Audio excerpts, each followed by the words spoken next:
Dapat Anda saksikan grafis di layar televisi Anda pemirsa. Tampaknya pergerakan nilai tukar rupiah terhadap dolar Amerika Serikat semakin dalam meskipun masih bergerak tipis di mana 16.798 beberapa poin untuk menyentuh ke 16.800-an.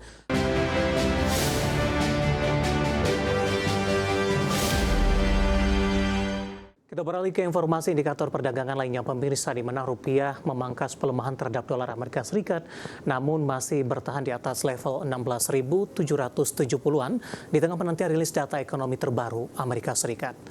Dikutip dari data RTI hingga perdagangan Kamis siang tadi, rupiah melemah tipis di 0,06% di 16.779 per dolar Amerika. Di mana sebelumnya rupiah dibuka melemah tipis di 0,09% di level 16.785 per dolar Amerika, melanjutkan tren negatif sekaligus mencatatkan pelemahan 4 hari beruntun sejak awal tahun 2026. Sementara indeks dolar Amerika terpantau menguat tipis di 0,07% di level 98,757 di Kamis pagi tadi. Dari sisi eksternal, pergerakan rupiah masih dibayangi dinamika dolar Amerika yang relatif stabil di tengah pasar mencermati rangkaian data ketenagakerjaan Amerika. Fokus utama pasar global tertuju ke laporan ketenagakerjaan non-farm payroll yang akan dirilis di Jumat pekan ini, di mana data ini dinilai krusial dan implikasinya terhadap arah kebijakan moneter The Fed ke depannya. Kita akan coba update seperti apa pergerakan nilai tukar rupiah terhadap sejumlah mata uang utama berikut ini sampai dengan sore hari ini waktu Indonesia Barat. Dapat Anda saksikan grafis di layar televisi Anda pemirsa. Tampaknya pergerakan nilai tukar rupiah terhadap dolar Amerika Serikat semakin dalam meskipun masih bergerak tipis di mana 16.798 beberapa poin untuk menyentuh ke 16.800-an. Update jelang penutupan, pasca penutupan melemah di 0,11% di 16.788 rupiah per dolar Amerika Serikat. Kemudian terhadap euro di 19.609 rupiah, pound sterling di 22.606 rupiah, kemudian terhadap yen Jepang di level 107,31 rupiah. Harga batubara kembali melemah dengan mencatatkan koreksi di 0,56% secara year to date. Harga emas koreksi terdampak profit taking usai rilis data tenaga kerja Amerika terbaru. Sementara harga minyak mentah menguat tipis di tengah perkembangan geopolitik Amerika dan Venezuela. Harga batubara melemah di Rabu waktu setempat. Harga batubara di pasar East Newcastle untuk kontrak pengiriman Februari 2026 ditutup di 106,9 dolar Amerika per ton, turun 0,33%. Sebelumnya harga batubara terkoreksi usai naik hampir 1% di Selasa. Mengawali 2026, harga batubara mencatat koreksi 0,56% year to date. Dikutip dari Bloomberg, riset Bank Dunia menunjukkan harga batubara diperkirakan masih dalam tren turun di 2026. Perlambatan ekonomi di China dan India, konsumen batubara terbesar dunia, akan menjadi resiko utama. Harga emas jatuh dipicu aksi profit taking di tengah kenaikan harga yang terjadi. Namun penurunan tersebut terpangkas setelah data ketenagakerjaan Amerika Serikat lebih lemah dari perkiraan, memperkuat spekulasi pemangkasan suku bunga The Fed. Merujuk Refinitiv, harga emas ditutup di 4.452,77 dolar Amerika per troy ounce, jatuh 0,98% di Rabu setelah di perdagangan Selasa emas melesat 1,1%. Di Kamis pagi waktu Asia, harga emas menguat 0,2% di 4.461,75 dolar Amerika per troy ounce. Harga minyak menguat tipis di Kamis pagi waktu Asia, melansir Refinitiv, Brent naik tipis di 59,96 dolar Amerika ke 60,18 dolar Amerika per barrel.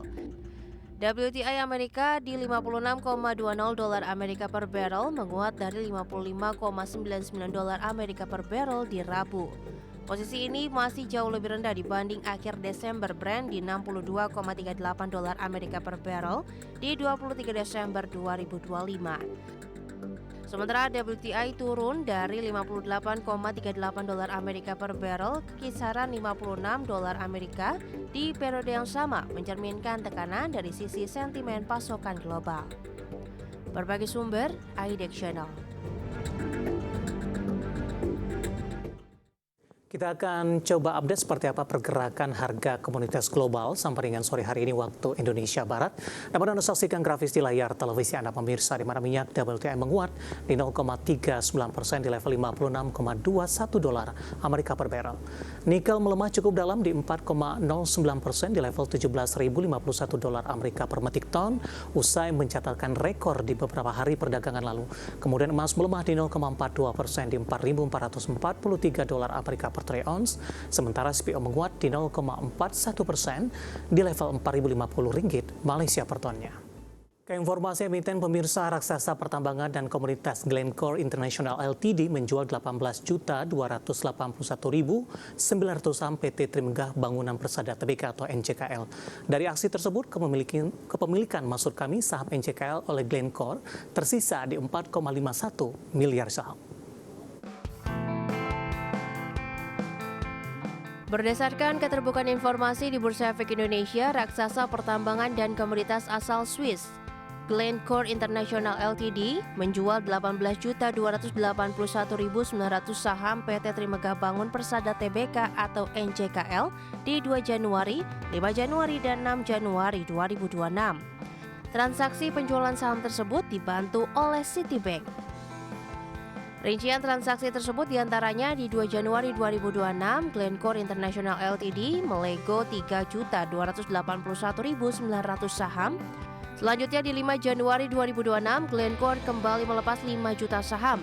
Berikutnya transaksi ketiga, Glencore di 6 Januari 2026 menjual 10 juta lembar saham. Menyusul transaksi tersebut, kepemilikan saham Trimegah Bangun Persada oleh Glencore tersisa 4,51 miliar atau 7,16% dan berkurang dari 4,53 miliar saham atau 7,19%. Di Selasa, saham PT Trimegah Bangun Persada Tbk atau NCKL melonjak 100 poin atau 7,69% di Rp1.400 per saham. Sementara dalam kurun waktu 5 hari terakhir, saham perseroan meroket 265 poin, setara 23,35% dari 30 Desember 2025 di posisi Rp1.135 per saham. Sementara di sesi 1 perdagangan Kamis 8 Januari 2026, saham NCKL terdampak profit taking melemah dalam 3,57% di level Rp1.350 per saham. Berbagi sumber, IDEX Channel. Dan secara teknikal pemirsa, di sepanjang perdagangan hari ini saham MCKL berbalik melemah terdampak aksi profit taking setelah menembus di perdagangan hari sebelumnya di level tertinggi dalam beberapa waktu terakhir, tepatnya di 1475, dan hari ini NCKL melemah di 8% di 1290. Dan saya akan coba sampaikan pemirsa pergerakan saham NCKL di sepanjang perdagangan hari ini. Ditutup di perdagangan hari sebelumnya di 7 Januari di level 1400. Pembukaan pada pagi tadi langsung dibuka di zona merah 1360 hingga ke level 1290, 945. 1035 pelemahan terbatas ke 1355 pada pukul 12 di sesi pertama ditutup masih melemah di 1350. Pembukaan sesi kedua tekanan semakin dalam ke 1295 dan saat ini NCKL melemah di 7,14% di Rp1.300 per sahamnya. Kita coba akan sampaikan pemirsa terkait juga dengan pergerakan saham NCKL dalam beberapa bulan terakhir. Di 14 Juli masih diperdagangkan di level 600-an, September dan Oktober ini mengalami penguatan di atas 1.100-an pemirsa. November cenderung tertekan ke 900-an, Desember mencoba untuk bangkit, dan di perdagangan 7 Januari ini mencatatkan salah satu rekor tertinggi intraday di 1.400 dan pembukaan sesi kedua hari ini melemah di 12,95%. Intraday hari ini sempat tertekan ke Rp1.255 per sahamnya. Ya, pergerakan saham dari NCKL terkait dengan posisi teknikalnya yang hari ini berbalik melemah cukup dalam usai mengalami kenaikan tinggi. Saya akan coba sampaikan pemirsa dari sisi valuasi dengan beberapa indikator yang ada. Kita akan coba lihat dari posisi price to earning ratio-nya ada di kisaran 9,91 kali, PSR-nya di 2,85 kali, PBV-nya di 2,38 kali, dan PCFR di 8,78 kali. Kombinasi secara fundamental, teknikal, dan juga dari sisi valuasi, dan semoga bisa menjadi salah satu referensi untuk Anda.